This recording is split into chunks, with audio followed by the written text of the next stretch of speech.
وَاذْكُرْ فِي الْكِتَابِ موسیٰ، اور کتاب میں موسیٰ کو یاد کرو، اِنَّهُ كَانَ مُخْلَصًا وَكَانَ رَسُولًا نَبِيًّا، بے شک وہ چنا ہوا تھا اور رسول تھا غیب کی خبریں بتانے والا۔ یعنی محبوب آپ حضرت موسیٰ علیہ السلام کو قرآن پاک میں یاد کریں اور ان کا ذکر لوگوں کو سنائیں۔ وَنَادَيْنَاهُ مِنْ جَانِبِ الطُّورِ الْأَيْمَنِ، اور اسے ہم نے طور کی داہنی جانب سے ندا فرمائی۔ طور ایک پہاڑ کا نام ہے جو مصر اور مدین کے درمیان ہے۔ حضرت موسیٰ علیہ السلام کو مدین سے آتے ہوئے طور کی اس جانب سے، جو حضرت موسیٰ علیہ السلام کے سیدھی طرف تھی، ایک درخت سے ندا دی گئی، یا موسیٰ انی انا اللہ رب العالمین، اے موسیٰ میں ہی اللہ ہوں تمام جہانوں کا پالنے والا۔ وَقَرَّبْنَاهُ نَجِيًّا، اور اسے اپنا راز کہنے کو قریب کیا۔ یعنی اللہ تعالی نے موسیٰ علیہ السلام کو اپنے خاص قرب کا مرتبہ عطا فرمایا، حجابات اٹھا دیے، یہاں تک کہ آپ نے قلم چلنے کی آواز سنی اور آپ کی قدر و منزلت بلند کی گئی اور آپ سے اللہ تعالیٰ نے کلام فرمایا۔ وَوَهَبْنَا لَهُ مِن رَحْمَتِنَا أَخَاهُ هَارُونَ نَبِيًّا، اور اپنی رحمت سے اس کا بھائی ہارون عطا کیا غیب کی خبریں بتانے والا نبی۔ جب حضرت موسیٰ علیہ السلام نے دعا کی، یا رب میرے گھر والوں میں سے میرے بھائی ہارون کو میرا وزیر بنا، اللہ تعالیٰ نے اپنے کرم سے یہ دعا قبول فرمائی اور حضرت ہارون علیہ السلام کو آپ کی دعا سے نبی کیا۔ حضرت ہارون علیہ السلام حضرت موسیٰ علیہ السلام سے بڑے تھے اور آپ میں 1 سال کا فرق ہے۔ وَاذْكُرْ فِي الْكِتَابِ اسماعیل، اور کتاب میں اسماعیل کو یاد کرو، جو حضرت ابراہیم علیہ السلام کے فرزند اور سید عالم صلی اللہ علیہ وآلہ وسلم کے جد ہیں۔ پیارے آقا صلی اللہ علیہ وآلہ وسلم حضرت اسماعیل کی اولاد سے ہیں۔ انہ کان صادق الوعد، بے شک وہ وعدے کا سچا تھا۔ انبیاء سبھی سچے ہوتے ہیں، لیکن آپ کی اس وصف میں، اس خوبی میں خاص شہرت تھی۔ ایک مرتبہ کسی مقام پر آپ سے کوئی شخص کہہ گیا تھا کہ آپ یہیں ٹھہرے رہیے جب تک میں واپس آؤں۔ آپ اس جگہ اس کے انتظار میں 3 روز ٹھہرے رہے۔ آپ نے وعدہ کیا تھا، آپ نے قیام کیا۔ اسی طرح جب حضرت ابراہیم علیہ السلام نے آپ سے کہا کہ مجھے ذبح کرنے کا حکم ہے، تو آپ نے وہاں بھی صبر کا وعدہ کیا اور ذبح کے موقع پر اس شان سے اس وعدے کو وفا فرمایا کہ سبحان اللہ۔ انہ کان صادق الوعد، بے شک وہ وعدے کا سچا تھا۔ وکان رسولا نبیا، اور رسول تھا غیب کی خبریں بتاتا۔ وکان یأمر اہلہ بالصلاۃ والزکاۃ، اور اپنے گھر والوں کو نماز اور زکوٰۃ کا حکم دیتا۔ آپ کی قوم جرہم تھی جس کی طرف آپ مبعوث فرمائے گئے تھے، آپ انہیں بھی نماز و زکوٰۃ کا حکم دیتے۔ وَكَانَ عِنْدَ رَبِّهِ مَرْضِيًّا، اور اپنے رب کو پسند تھا۔ یعنی آپ نے اللہ تعالیٰ کی عبادت کی، نیک اعمال بجا لائے، اس کے سبب سے آپ اللہ تعالیٰ کے پسندیدہ ہیں۔ آپ نے صبر اور استقلال سے کام لیا۔ آپ کے احوال، آپ کی خصوصیتیں، یہ وہ ہیں جن کے باعث آپ اللہ تعالیٰ کے پسندیدہ ہیں۔ وَاذْكُرْ فِي الْكِتَابِ ادریس، اور کتاب میں ادریس کو یاد کرو۔ حضرت ادریس علیہ السلام کا نام اخنوخ ہے۔ آپ حضرت نوح علیہ السلام کے والد کے دادا ہیں۔ حضرت آدم علیہ السلام کے بعد آپ ہی پہلے رسول ہیں۔ حضرت ادریس کے والد حضرت شیس بن آدم ہیں، یعنی حضرت شیس حضرت آدم علیہ السلام کے بیٹے ہیں اور حضرت ادریس کے والد ہیں۔ سب سے پہلے جس شخص نے قلم سے لکھا وہ آپ ہی ہیں۔ کپڑوں کے سینے اور سلے ہوئے کپڑے پہننے کی ابتدا بھی آپ ہی سے ہوئی۔ آپ سے پہلے لوگ جانوروں کی کھالیں پہنتے تھے۔ سب سے پہلے ہتھیار بنانے والے، ترازو اور پیمانے قائم کرنے والے، علم نجوم اور حساب میں نظر فرمانے والے بھی آپ ہی ہیں۔ یہ سب کام آپ ہی سے شروع ہوئے۔ اللہ تعالیٰ نے آپ پر 30 صحیفے نازل کیے۔ کتب الہیہ کی کثرت درس کے باعث آپ کا نام ادریس ہوا۔ آپ آسمانی صحیفوں کو بہت کثرت سے پڑھتے تھے اور اس کا درس دیتے تھے، اس لیے آپ کو ادریس کہا گیا۔ انہ کان صدیقا نبیا، بے شک وہ صدیق تھا، غیب کی خبریں دیتا۔ ورفعناہ مکانا علیہ، اور ہم نے اسے بلند مکان پر اٹھا لیا۔ دنیا میں اللہ تعالیٰ نے آپ کو اعلیٰ مرتبہ عطا فرمایا۔ یہ بھی ہے کہ آپ کو آسمان پر اٹھا لیا گیا، اور یہ صحیح ترین قول ہے۔ بخاری مسلم کی حدیث میں ہے، سید عالم صلی اللہ علیہ وآلہ وسلم نے شب معراج حضرت ادریس علیہ السلام کو چوتھے آسمان پر دیکھا اور ان سے ملاقات کی۔ حضرت کعب احبار رضی اللہ تعالیٰ عنہ اور دیگر سے مروی ہے کہ حضرت ادریس علیہ السلام نے ملک الموت سے فرمایا کہ میں موت کا مزہ چکھنا چاہتا ہوں، کیسا ہوتا ہے؟ تو میری روح قبض کر کے دکھاؤ۔ انہوں نے اس حکم کی تعمیل کی اور روح قبض کر کے اسی وقت آپ کی طرف لوٹا دی۔ آپ زندہ ہو گئے۔ فرمایا گا مجھے جہنم دکھاؤ تاکہ خوف الہی زیادہ ہو۔ چنانچہ یہ بھی کیا گیا۔ جہنم دیکھ کر آپ نے مالک جو داروغہ جہنم ہے ان سے فرمایا دروازہ کھولو، میں اس پر گزرنا چاہتا ہوں۔ چنانچہ ایسا ہی کیا گیا، آپ اس پر سے گزرے۔ پھر آپ نے ملک الموت سے فرمایا مجھے جنت دکھاؤ، وہ آپ کو جنت میں لے گئے۔ آپ دروازے کھلوا کر جنت میں داخل ہوئے۔ تھوڑی دیر انتظار کر کے ملک الموت نے کہا آپ اب اپنے مقام پر تشریف لے چلیے۔ فرمایا اب میں یہاں سے کہیں نہ جاؤں گا۔ اللہ تعالیٰ نے فرمایا ہے کل نفس ذائقۃ الموت، ہر جان کو موت کا مزہ چکھنا ہے، وہ میں چکھ ہی چکا ہوں۔ اور یہ فرمایا وَإِن مِّنكُمْ إِلَّا وَارِدُهَا، کہ ہر شخص کو جہنم کے اوپر سے گزرنا ہے، تو میں گزر چکا ہوں۔ اب میں جنت میں پہنچ گیا، اور جنت میں پہنچنے والوں کے لیے اللہ تعالیٰ نے فرمایا ہے وَمَا هُمْ مِنْهَا بِمُخْرَجِينَ، جنتی لوگ جنت سے نکالے نہ جائیں گے۔ اب مجھے جنت سے چلنے کے لیے کیوں کہتے ہو؟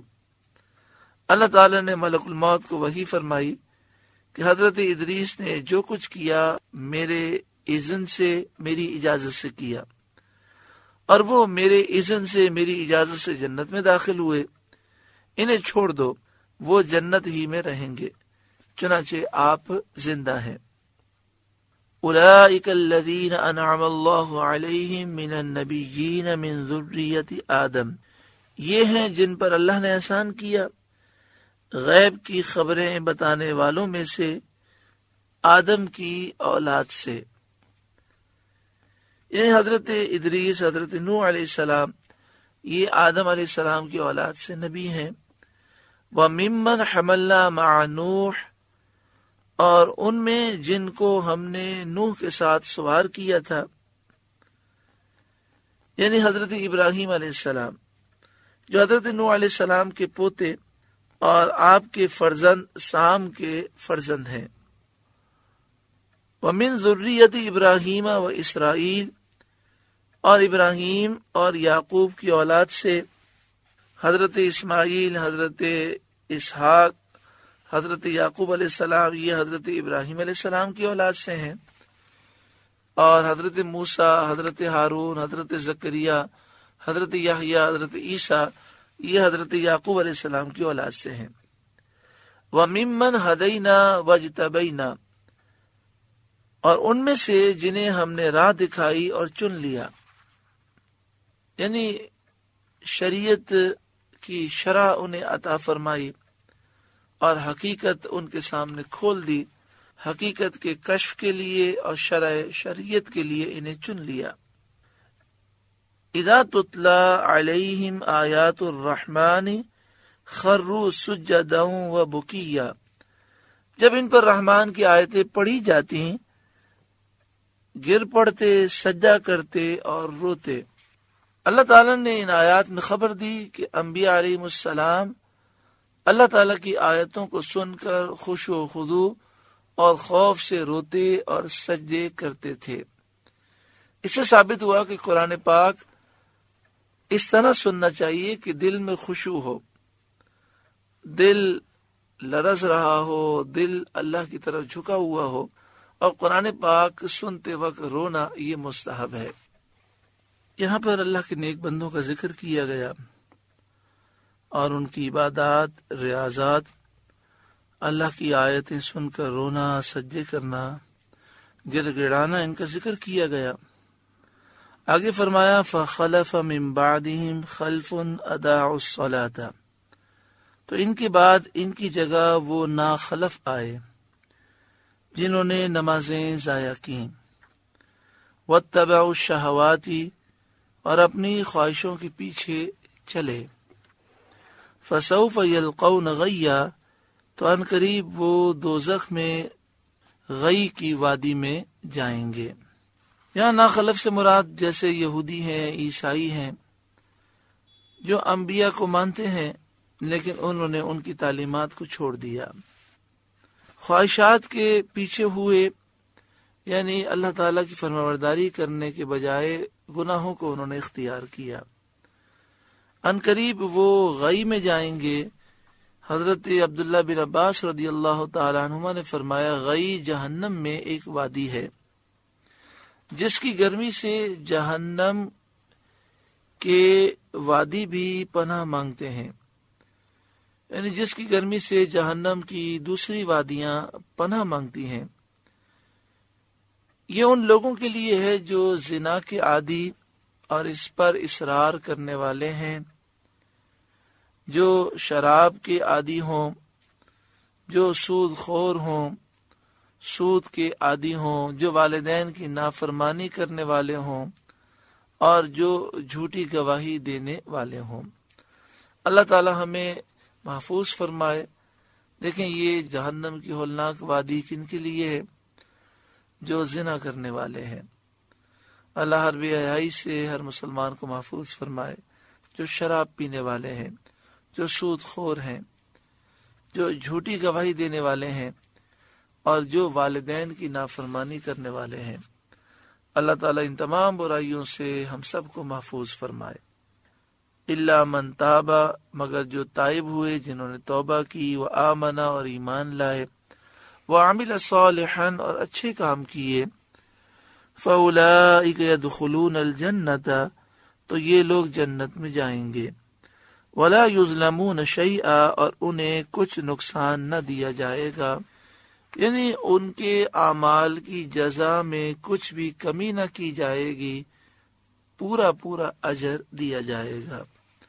جنات عدن التی، جنات عدن بسنے کے باغات، جنات عدن التی وعد الرحمن عبادہ، بسنے کے باغ جن کا وعدہ رحمان نے اپنے بندوں سے کیا، بالغیب، غیب میں کیا۔ جنات عدن تو ہم سمجھ چکے، ایسے باغات، ایسی جنتیں جن میں لوگ ہمیشہ رہیں گے۔ التی وعد الرحمن عبادہ، جن کا وعدہ رحمان نے اپنے بندوں سے کیا، بالغیب، غیب میں کیا۔ غیب سے کیا مراد ہے؟ تو یہ بات تو ہے کہ اللہ تعالیٰ نے جن بندوں کا ذکر فرمایا وہ مومن ہیں اور گناہوں سے توبہ کرنے والے تائب ہیں۔ غیب سے مراد یہ ہے کہ اس حال میں کہ جنت ان سے غائب ہے، ان کی نظر کے سامنے نہیں، اور اس سے یہ بھی مراد ہے اس حال میں کہ وہ بندے جنت سے غائب ہیں، اس کا مشاہدہ نہیں کرتے۔ انہ کان وعدہ مأتیا، بے شک اس کا وعدہ آنے والا ہے، ضرور پورا ہونے والا ہے۔ لا يسمعون فیہا لغوا الا سلاما، وہ اس میں کوئی بیکار بات نہ سنیں گے مگر سلام۔ فرشتے انہیں سلام کریں گے، آپس میں یہ ایک دوسرے کو سلام کریں گے، یعنی ہر طرف جنت میں چین ہی چین ہے، نہ کوئی نفرت، نہ کوئی لڑائی جھگڑا، نہ کوئی پریشانی۔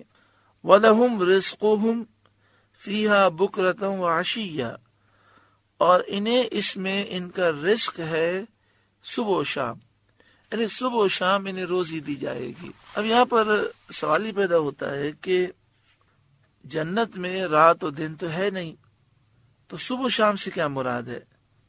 تو فرمایا علی الدوام، یعنی ہمیشہ انہیں رزق دیا جائے گا، کیونکہ جنت میں رات اور دن نہیں ہے، اہل جنت ہمیشہ نور ہی میں رہیں گے۔ بعض نے کہا کہ مراد یہ ہے کہ دنیا کے دن کی مقدار میں 2 مرتبہ جنتی نعمتیں ان کے سامنے پیش کی جائیں گی۔ جو 24 گھنٹے دنیا میں ایک دن کی مقدار ہوتے ہیں، جنت میں اتنی مقدار میں 2 مرتبہ جنتی نعمتیں جنتیوں کے سامنے پیش کی جائیں گی۔ ایک تفسیر یہ ہے، اور ایک تفسیر یہ ہے کہ صبح و شام سے مراد ہے علی الدوام، یعنی ہمیشہ انہیں جنت میں رزق دیا جائے گا۔ تلک الجنت التی نورث من عبادنا من کان تقیا، یہ وہ باغ ہے جس کا وارث ہم اپنے بندوں میں سے اسے کریں گے جو پرہیزگار ہے۔ جنت کے وارث کون ہوں گے؟ من کان تقیا، جو پرہیزگار ہے۔ پرہیزگار کسے کہتے ہیں؟ سچے دل سے ایمان لائے، سچی پکی توبہ کرے، اور اللہ کے خوف کی وجہ سے ہر گناہ چھوڑ دے۔ اللہ ہمیں پرہیزگار بنائے۔ اگلی آیت کریمہ میں جو کچھ بیان کیا گیا اس کا شان نزول پہلے سماعت کر لیں۔ بخاری شریف میں حضرت عبداللہ بن عباس رضی اللہ تعالی عنہما سے مروی ہے، سید عالم صلی اللہ علیہ وآلہ وسلم نے جبریل سے فرمایا، جبریل تم جتنا ہمارے پاس آیا کرتے ہو اس سے زیادہ کیوں نہیں آتے؟ اس پر یہ آیت کریمہ نازل ہوئی، وَمَا نَتَنَزَّلُ إِلَّا بِأَمْرِ رَبِّكَ، اور جبریل نے محبوب سے عرض کی ہم فرشتے نہیں اترتے مگر آپ کے رب کے حکم سے۔ لہو ما بین ایدینا وما خلفنا، اسی کا ہے جو ہمارے آگے ہے اور جو ہمارے پیچھے، وما بین ذالک، اور جو اس کے درمیان ہے سب اللہ ہی کا ہے۔ یعنی تمام اماکن کا مالک وہی ہے، ہم ایک جگہ سے دوسری جگہ کی طرف نقل و حرکت کرنے میں اللہ کے حکم اور مشیت کے تابع ہیں۔ وہ ہر حرکت و سکون کا جاننے والا ہے، غفلت سے بھول جانے سے پاک ہے، لہذا ہم آتے ہیں اللہ کے حکم سے۔ یہ جبریل نے عرض کیا۔ وما کان ربک نسیا، اور آپ کا رب بھولنے والا نہیں، جب چاہے ہمیں آپ کی خدمت میں بھیجے۔ رب السماوات والارض وما بینہما، آسمانوں اور زمین اور جو کچھ ان کے درمیان میں ہے سب کا مالک۔ فاعبدہ، تو اسی کی عبادت کرو۔ واصطبر لعبادتی، اور اس کی بندگی پر ثابت رہو۔ هل تعلم له سمیہ، کیا اس کے نام کا دوسرا جانتے ہو؟ یعنی کسی کو اس کے ساتھ اسمی شرکت بھی نہیں، اور اس کی وحدانیت اتنی ظاہر ہے کہ مشرکین نے بھی اپنے کسی معبود باطل کا نام اللہ نہیں رکھا۔ جس طرح اللہ تعالی ذات میں شرک سے پاک ہے، نام میں بھی شرک سے پاک ہے۔ اللہ تبارک و تعالی کی وحدانیت اتنی ظاہر ہے کہ مشرکین نے اپنے جھوٹے خداؤں کے مختلف نام رکھے، لات، عزا، منات، لیکن کسی نے اپنے جھوٹے خدا کا نام اللہ نہ رکھا۔ وہ بھی جانتے ہیں کہ اللہ ایک ہی ہے، لیکن شیطان نے انہیں اس چیز میں لگا دیا کہ یہ اللہ کو چھوڑ کر بتوں کی پوجا کرتے ہیں۔ حل تعلم لہ سمیہ، کیا اس کے نام کا دوسرا جانتے ہو؟ سورہ مریم کا چوتھا رکوع مکمل ہوا۔ اللہ تعالیٰ اس رکوع کے نور سے ہمارے قلوب کو روشن منور فرمائے۔ اللہ اللہ